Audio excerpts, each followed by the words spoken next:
Face à des marchés chahutés et à des collaborateurs aux attentes de plus en plus fortes, les entreprises doivent trouver des moyens innovants pour mobiliser leurs équipes au service de leurs enjeux de développement. Les solutions miracles n'existent pas, mais un dispositif mérite qu'on le regarde de plus près, les communautés de pratique. Le concept de communauté, très étudié par les sociologues, n'est pas nouveau. Les communautés de pratique, dans l'univers de l'entreprise, trouvent leurs racines dans les guildes du Moyen-Âge et plus récemment les systèmes de compagnonnage. Aujourd'hui, elles se définissent généralement comme un groupe de professionnels qui, sur un domaine donné, vont échanger leurs connaissances et expériences, résoudre des problèmes, voire proposer des idées innovantes. Les communautés de pratique n'ont pas toujours intéressé l'entreprise.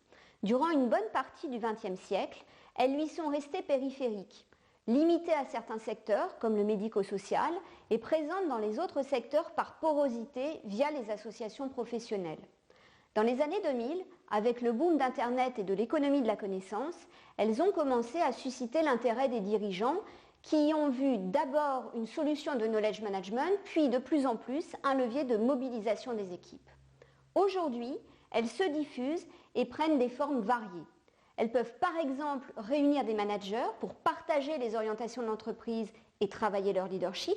Elles peuvent aussi s'adresser aux professionnels d'une même filière, par exemple RH, ingénierie, autres, pour assurer l'équilibre entre la diffusion des politiques de la filière et leur appropriation locale dans une logique de subsidiarité. Elles peuvent encore, par exemple, rassembler des experts de disciplines variées autour d'un projet complexe. Les communautés de pratique peuvent être de véritables accélérateurs de la création de valeur en entreprise. D'abord, elles font écho aux enjeux des directions générales en leur permettant notamment de développer l'engagement des équipes sur des sujets prioritaires, d'impulser des pratiques communes malgré la dispersion géographique, de repérer des idées innovantes. Par ailleurs, elles sont généralement appréciées des collaborateurs. Ils y voient par exemple un moyen de résoudre des problèmes opérationnels grâce à l'intelligence collective, de fluidifier les échanges avec leurs collègues et de se sentir reconnus par leurs pairs et le management. Une entreprise qui décide de mettre en place des communautés de pratique doit être attentive à quelques facteurs de réussite. Premièrement, donner du sens au dispositif dès l'amont, une raison d'être, des objectifs, des règles du jeu et formuler une vision aspirationnelle qui réponde aux besoins réels des membres de la communauté. Deuxièmement, se rappeler que les machines ne font pas tout.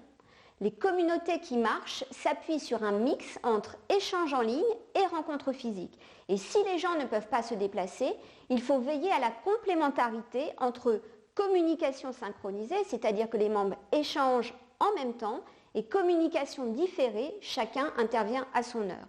Troisièmement, définir des modalités de pilotage qui assurent l'équilibre entre un principe d'auto-organisation de la communauté pour assurer l'empowerment des membres dans la durée et une nécessaire guidance managériale pour maintenir le cap et piloter la création de valeur. Quatrièmement, progresser en test and learn avec souplesse. En conclusion, les communautés de pratique peuvent être de formidables leviers de mobilisation à condition d'y apporter la vision, la structuration et l'énergie nécessaires au succès de tout dispositif collaboratif.